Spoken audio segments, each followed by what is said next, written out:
and welcome to the Daily Workers YouTube channel. The following interview that you're about to watch was conducted on the 19th of February with the UN Special Rapporteur for the occupied Palestinian territories, Francesca Albanese, and it's about the current case against her from, amongst others, the pro-Israel lobby group UN Watch, where they have doctored a clip of her and the controversy surrounding that. Amongst other things, the French foreign minister who wants her to resign her post as special rapporteur. The interview will also be focusing on the West Bank and the recent shift in Israeli policy there, which is a de facto annexation of the occupied West Bank. And also, finally, talk about the Board of Peace that Donald Trump, the President of the United States of America, has started, and their first meeting, and how it is a violation of international law. So hopefully you'll enjoy the interview. And say welcome. And Thank if you you'd so like to much. introduce yourself. Yes, I am Francesca Albanese, an Italian jurist specialized in human rights and in the Middle East and the question of Palestine. And as of 2022, I've been appointed as Special Rapporteur of the United Nations on the occupied Palestinian territory, on the human rights situation in the occupied Palestinian territory. Great. And as I said in my intro here, the first thing I kind of want to touch on with you is this disinformation campaign that is going right now from especially the pro-Israel group UN Watch, which anyone who has dealt a little bit with Palestine knows that that is a group to look out for because they are very, very vehemently pro-Israel. But the thing about this case, where they have kind of doctored a clip of you to make it seem as though you're saying that Israel is the worst enemy of humanity, is that it's made its way to the European governments. Amongst others, the French foreign minister has called for you to resign your post as special rapporteur. What is your reaction to this entire campaign and how, so to speak, far it's gotten, that it's kind of burst the bubble of just the pro-Israel environment and has actually gone to government offices in Europe? Yeah, I would like to answer by flagging three things. One is specific to what you asked me, the second is contextual, and the third, its meaning. What happened is that I was invited to participate in a panel at the Al Jazeera forum in Doha recently. I couldn't attend this. I was invited to speak at a panel of jurists. The ex-prosecutor of the ICC, Fatou Bensouda, was there. There were other illustrious legal experts, and I delivered a statement online in which, of course, I commented on what remains of international law after 2 years of genocide that the world has not only watched indifferently, it has supported, not the people, most governments. And this is something I documented, while many businesses and other private actors have literally profited from it. And this is also something I've documented. I spent 2 years producing 4 reports on genocide, and this is what I was summarizing. And in the end, of course, after commenting on Israel's crimes, I said, but the system that has enabled and let the genocide happen, how is it possible? We are all involved, and those of us, I mean, this is our common enemy, the system, and those of us who do not control algorithms, so do not control the public discourse, who do not own financial capitals, big financial capitals, and do not control weapons, in this system that has enabled and fueled the genocide, profited from it, we have our own enemy. This is an enemy of humanity. It's so basic, it's so obvious. However, so this is what I said. What happened is what it happens to me, and it has happened to my predecessor since ever, in fact.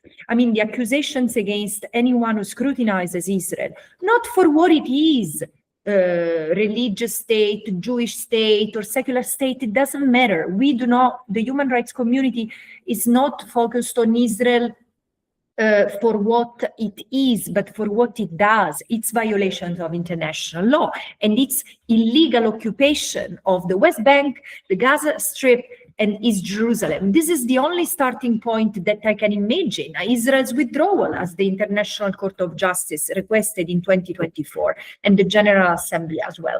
So in the face of this, what is striking, and this is the context, what is striking of this particular case is that every time, I mean, I've given hundreds I've participated in hundreds of public events. I've given thousands, really thousands of interviews over the past 2 years. And there is always someone following, because at the first remotely choppable sentence that I pronounce, they intervene, they doctor the statement, and I will give you some example. This one was particularly serious because it was a full fabrication. So they took 2 parts of the statement saying Israel, enemy of humanity, but otherwise, for example, when I explained how Israel targets journalists, civil servants, doctors in Gaza, because Hamas is not just military, is not just the Qassam brigades. Hamas has been governing in Gaza as the de facto authority, everyone knew, and so it had also a civilian administration, and this is why it's been so easy for Israel to target everyone saying Hamas, Hamas, Hamas. They chopped enough to show that I was saying, well, but Hamas runs a school, so it's good. So you see the fabrication. Or another time, I was asked about the violence and the crimes that were committed on October 7. And of course, I've always condemned the crimes against Israeli civilians on October 7. But in particular with France, I had an issue because France continues to say that the reason for the attack was anti-Semitism, which is extremely false and extremely dangerous, because it creates this presumption of culpability on the Palestinians in Gaza as they are anti-Semitic. This is not true. Anti-Semitism is rooted in the West, and I do not exclude that there might be anti-Semitism among some Palestinians, but the drive was against the occupation, against the 17-year-old siege during which Israel had bombed Gaza in 5 violent wars, which had killed over 1,000 kids and 5,000 people overall, and so everything is distorted, including, I was saying, on the crimes of October 7, they say that I justified violence against women. Absolutely not. I just said, does it justify the violence that has occurred? Does it justify the violence that is being inflicted on the Palestinians like 100 days later? So, and the last element I wanted to add is that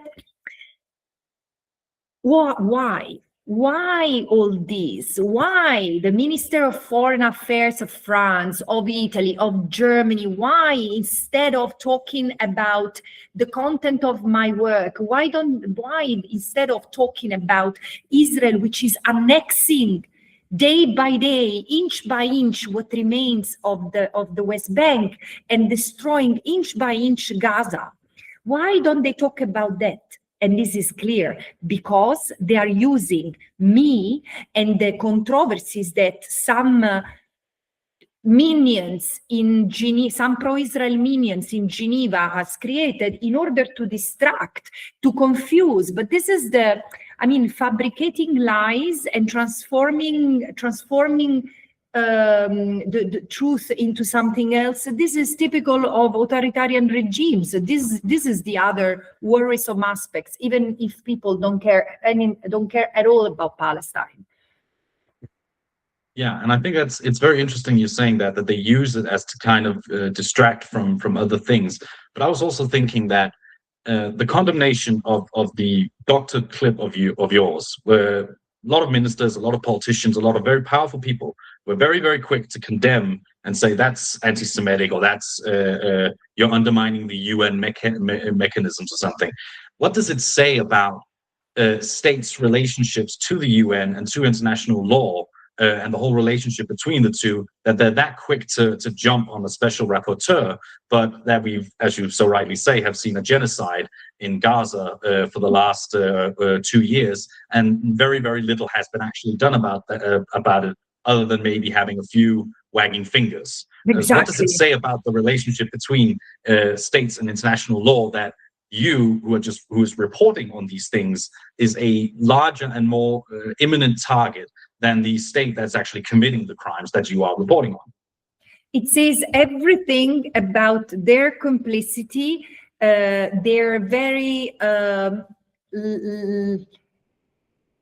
very hard to tolerate hypocrisy that then turns them into irrational. Because if one thing, the blunder that was served to the Minister of Foreign Affairs of France, and the hysterical, irrational reaction that him and others in Europe had proves, is that they don't control their nerves anymore. It's quite an interesting. I mean, it would be laughable if we were not in the middle of an awful genocide carried out with sadism, with cynicism, and with the technology and means of the 21st century. So look, even if someone had said that thing that they attribute to me, it wouldn't be as criminal. It wouldn't be as criminal as inciting to commit genocide. The president of the state of Israel, who's received with the red carpet in Australia, in France, in Italy, and in other, he is mentioned in the acts, in the proceedings by the International Court of Justice when it issued the first set of provisional measures recognizing the risk of genocide and irreparable harm to the Palestinians protected under the convention. So you see, there are really despicable, heinous things that are said and done, and they're completely oblivious. But then, of course, they attack the United Nations. I am probably the most vulnerable, because I'm exposed. I'm the one who has documented the most genocide within the UN system. Now, of course, there are Israeli scholars, Israeli organizations on top of, like B'Tselem and the Physician for Human Rights in Israel, on top of the Palestinian organizations, Amnesty International. Today, there is no serious scholar of genocide, an actor in the human rights community was not qualified what Israel is doing in Gaza, but I argue it's against the Palestinians. Israel is committing a genocide against the Palestinians as a whole. We need to look at the totality of the conduct, against the totality of the Palestinians as such, as the Genocide Convention requires, in the totality of the land that Israel has laid for annexation, and it's continuing. So I was saying I'm probably the most vulnerable and exposed because I've been the one documenting a genocide from within. But look at what they have done to UNRWA. They've killed nearly 300 UNRWA staff members. They've destroyed 70% of UN premises for Palestine refugees. They have completely decimated UNRWA, its capacity to function in the Gaza Strip. They have destroyed UN premises in the West Bank. And frankly, do you see really serious condemnation? Even the United Nations are paralyzed, because eventually member states are paralyzed in the face of this lawlessness. You wanna hear what I think? We are at a crossing. We are at a turning point. What we need is a decolonized multilateralism, a multilateralism that is made of equal. And we are not there.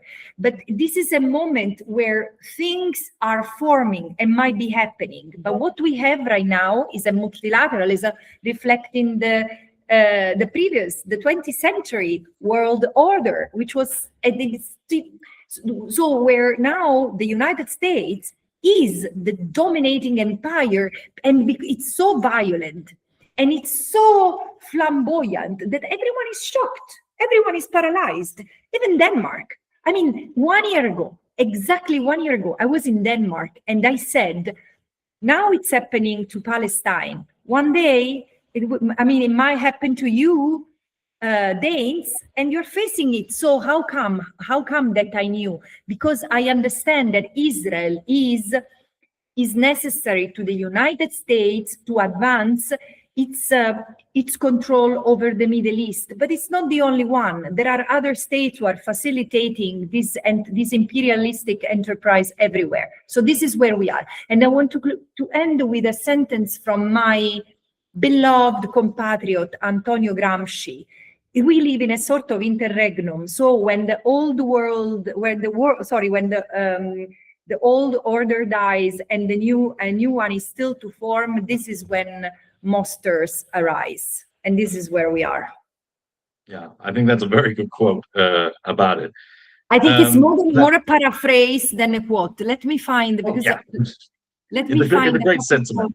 Yeah. Okay, sorry, I want to give you the proper quote, if you can put it in. Yeah, no problem.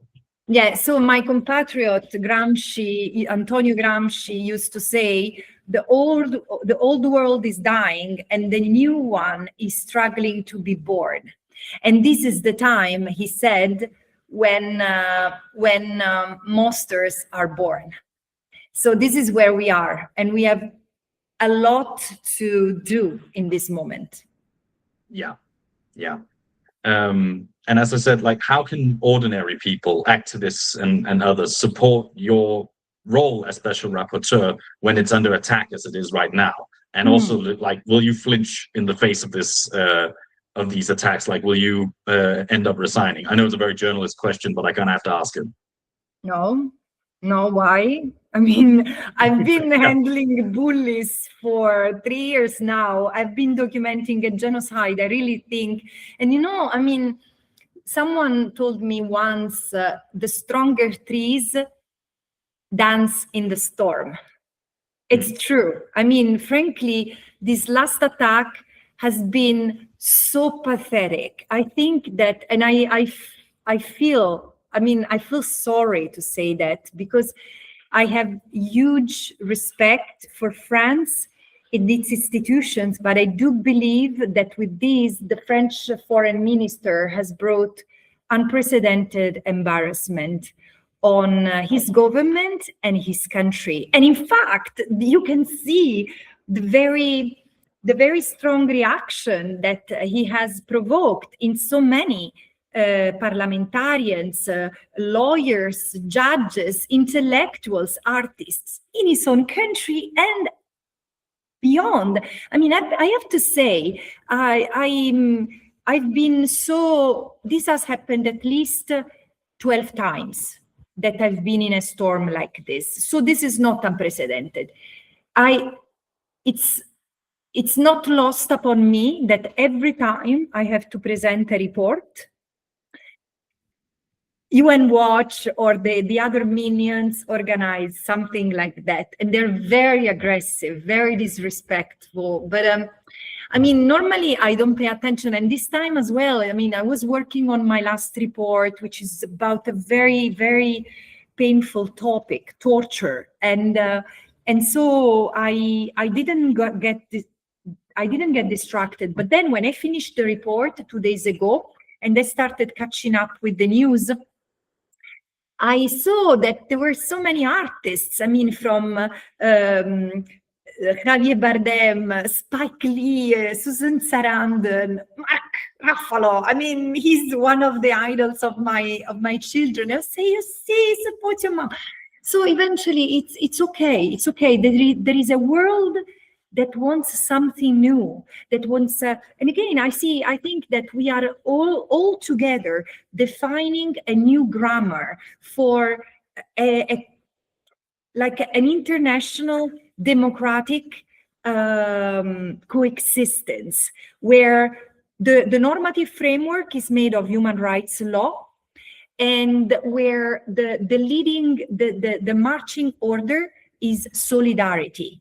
So, and for what? Solidarity for freedom and fundamental socio-economic justice. I think that there is a world that is if I had to articulate what Palestine has ignited, yes, mobilization, but this mobilization has a direction. People want freedom, equality, human rights, social justice, economic justice.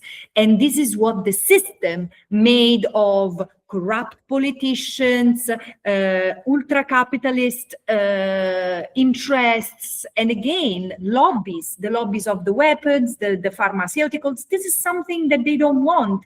This transnational awareness, the flotilla, the human rights movement, special rapporteurs, Amnesty International. So this is the common enemy, the system, that finds in Palestine a metaphor to understand, because what has happened in Palestine is really strategy of people's mass containment. This is it. And this is why Israel is a super provider of surveillance technology, drones, etc., so that our frontiers can become more and more impenetrable to humans, but not to capitals and goods.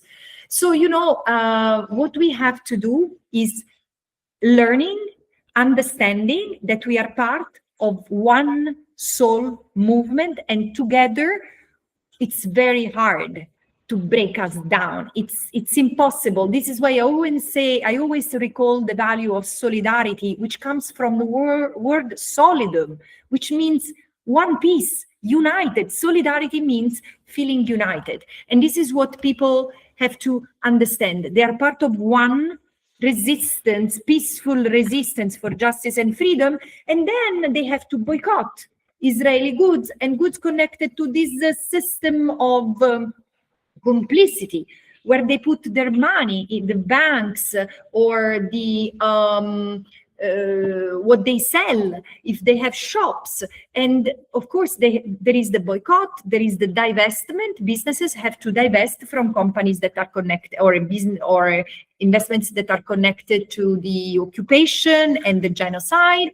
And then states have to sanction Israel within the UN system as long as it's possible. And they shouldn't use the European Union as a way to, you know, to shield themselves from the responsibility that international law, from the obligations that international law puts on them. Yeah. Well, I was thinking that we could go on to and kind of talk quickly about the situation in Palestine and what is going on at the moment. And I'm thinking that we can start at the West Bank, because recently the Israeli government passed a law which is going to make it a lot easier for settlers in the West Bank to buy up land and to kind of expand their settlements. It's something that the Palestinian Authority calls a de facto annexation of the West Bank. There was the ICJ advisory opinion that said that the occupation and the settlements are illegal, and yet they can still get away with passing a law like this. And even though there is condemnation in words, there's still no action from the international community, or at least the West, let's put it that way. So I was thinking two things. One, what is your reaction to the blasé way they make a law like this in the face of the International Court of Justice saying this is illegal, you have to stop it? And also, as activists, as people who want to do something for Palestine, this is quite demoralizing that we can just look at the highest instances of justice say this is illegal, you have to stop, and the Israeli government going, no, we're going to make it even easier to expand settlements. So kind of those two things, what are your reactions to those? Neither is surprising. Israel is advancing the annexation of the 22% that remains of Palestine, because of course I expect your viewers to know, but for those who do not know, Israel was created inside Palestine in 1948. And the fact that, I mean, sometimes I hear Israeli apologists saying, oh, but Palestine was never a state. Doesn't matter, because the world is bigger than the global north with its imposing and its lecturing the world. The Palestine existed. There were people who had, and it was a home to Jews, Muslim, Christians, and there were people with homes, orchards, life, their ancestors buried there. So Israel took 78% of that land. It was recognized as a state. It is a state, and as such, it is a member of the international community. No one is calling for the extinction of Israel, and surely not me. Israel must respect international law. This is the point. And I can imagine others seems incapacitated to do that. But I can easily imagine Israel living without apartheid. Those who defend Israel so strenuously can't imagine Israeli Jews living in a system other than oppressing another people. How sad. But so the thing is, oh my God, sorry, I'm having another blackout. I slept, full disclosure, I slept 3 hours last night. Yeah. So Israel has been advancing the annexation through occupation since day one of the occupation in June 1967. So little by little, it has understood that it enjoys full impunity. And it's the impunity that has emboldened Israel. I said in 2024, genocide is a process, and it's recognizable from certain prodromic crimes like mass killing, mass force displacement, torture, mass incarceration. All this was there. It has been documented by dozens of entities. The problem is that these dozens of entities have been focusing on the fragments of the violations, losing the ensemble. And this is what I've tried to contribute to. But so this law, it's yet another step in that direction, but it's formalizing, it's institutionalizing what was already there. And it's in full contrast with international law and the highest court's decision. Therefore, Denmark and all other countries which call themselves civilized must cut ties with Israel, especially economic and military ties. Otherwise, they risk to be held responsible for aiding and abetting states which is accused of committing war crimes, crimes against humanity, and genocide. And of course, the other thing is that unsurprising is that the fact people feel demoralized. But this is, for people like you or me, like in Denmark or in Italy, in Europe, this is the fact that we get so easily demoralized is the proof, the quintessential proof of our privilege. We are born in democracies. Most of us have privileges in these democracies. Many of us have rights. We don't even see the communities in our countries who do not have rights and are dehumanized because of their ethnic origin. And when I came to Denmark, I was so shocked because I had this image of Denmark out of ignorance, out of probably like a reverse bias. I thought that Denmark was really one of the most civilized countries in Europe, till I saw how it treats its Arab communities.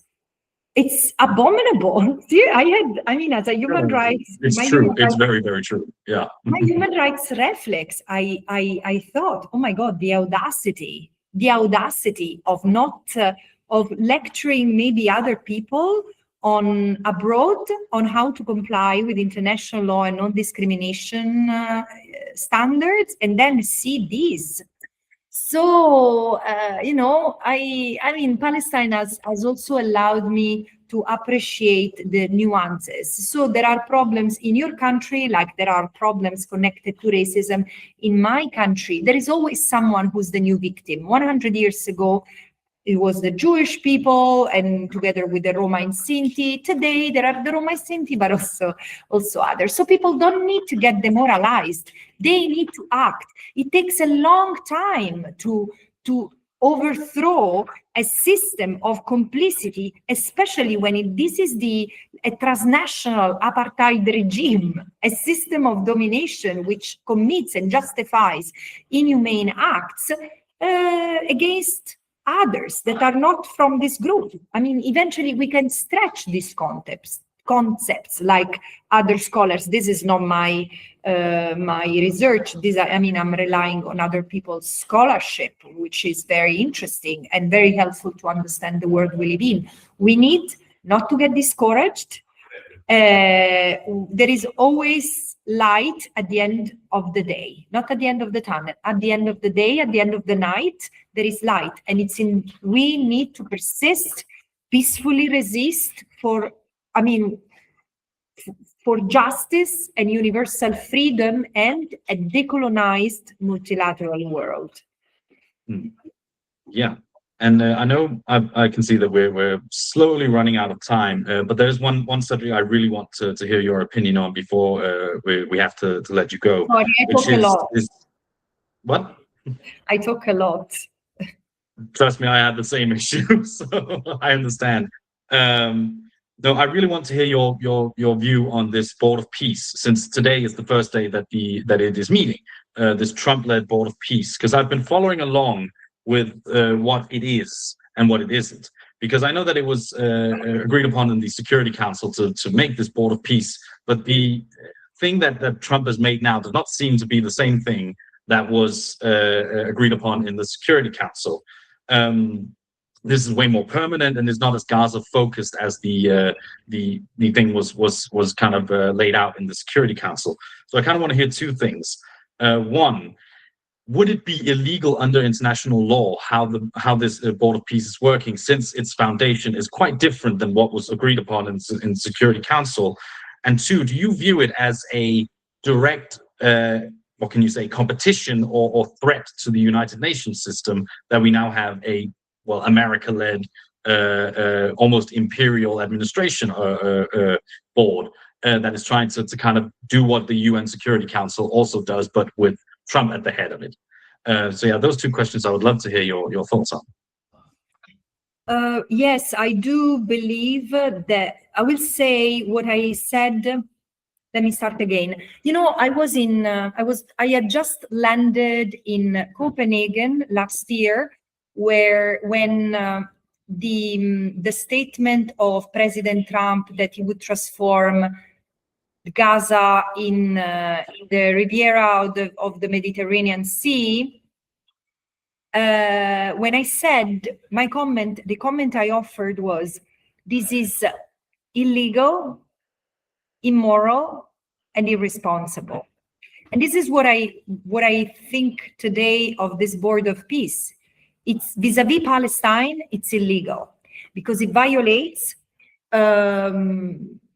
international law, the law of self-determination, as reaffirmed in numerous, which is a customary law. Jus cogens is not derogable, and it's also erga omnes. It imposes obligations to be respected upon every member state. So not only member states have a positive obligation to help the realization of Palestinian self-determination, which is the right to exist free as a people, to determine themselves politically and to decide by themselves and to utilize their resources economically. So it's illegal. It's really illegal. This is not an opinion. It's international law. And also as established by the International Court of Justice, which ordered Israel to dismantle totally and unconditionally the occupation, and not only withdrawing the troops, but also dismantling the settlements and stopping exploiting Palestinian resources. In the face of this, instead of promoting Palestinian self-determination and ordering Israel, making sure that Israel withdraws from Gaza, the West Bank, and East Jerusalem, member states in the UN Security Council vote to guarantee control over the Gaza Strip by those who participated in the genocide, including the crimes in Gaza, including the United States. So immediately I offered a structured critique of the Security Council resolution. But now we are beyond this, because not only the US administration imagines to do that for Gaza, there will be a board of peace for Gaza within a broader board of peace, where the President Trump is in his persona permanent representative. I mean, it's a delirium tremens of a project, and whose colonial spirit has been re-emphasized by Secretary of State Marco Rubio, when he presented it recently in Munich. It makes no sense other than we are in a tragic moment and we need to wake up. This is the future that waits for us, made of lawlessness and bullying, made of lawlessness and bullying at the international level, completely unveiled, completely unrestrained, or we as citizens make sure that our governments pedal back if they are involved, like Italy, because the Constitution prohibits. In my own country, the Constitution prohibits to engage in such an endeavor, because it's against international law, it's against peace. And most liberal democracies in Europe have a constitution. There is a violation of the Constitution that can be invoked on top of a violation of international law. It's surreal. So we need to understand, we ordinary citizens, that it's either this system made of lawlessness on steroids, of the annihilation of all treaties about state sovereignty, forget Greenland. Also, maybe this is an opportunity to think of the self-determination of the Inuit in Greenland. I mean, Greenland opens up a new chapter for the Danes as well, to rethink what is the post-colonial world or the decolonized world we want to live in. Again, today it's either lawlessness or we go back to respecting international law, did I tell you the Constitution? Could you hear the part on the Constitution? Yeah, so I don't need to yeah, I heard that part, yeah. Or either we go back to international law as a balancing act among nations to protect us all. Otherwise, we will have a very grim future ahead. But I'm still hopeful. I do believe that especially Europeans are smarter than that. This is not about Palestine, it's about their fundamental freedoms, because allow me to say, this is a topic that we have not touched upon, but how can an individual who's not interested in Palestine, you don't need to, but who cares for freedom of expression and freedom of association, can not notice the fact that police officers and institutions have repressed protests, peaceful demonstrations, expressions of solidarity, festivals, cultural activities, academic conferences in the name of shielding Israel, the state that is accused of having slaughtered 75,000 people by its own admission, because these are the figures, and they're very conservative, by the way, that the Israeli government, the Israeli army has circulated. So I think that it's really about us today, and an act of self-care, and not only for us as individuals, but for us as a communities. And on that note, I think that's a very good place to end the interview. I know that you have some other stuff you have to do, but thank you very, very much for wanting to speak to me. It was a pleasure having you on. Thank you. Thank you so much. Let me know when the interview is out. Yes, I will let you know.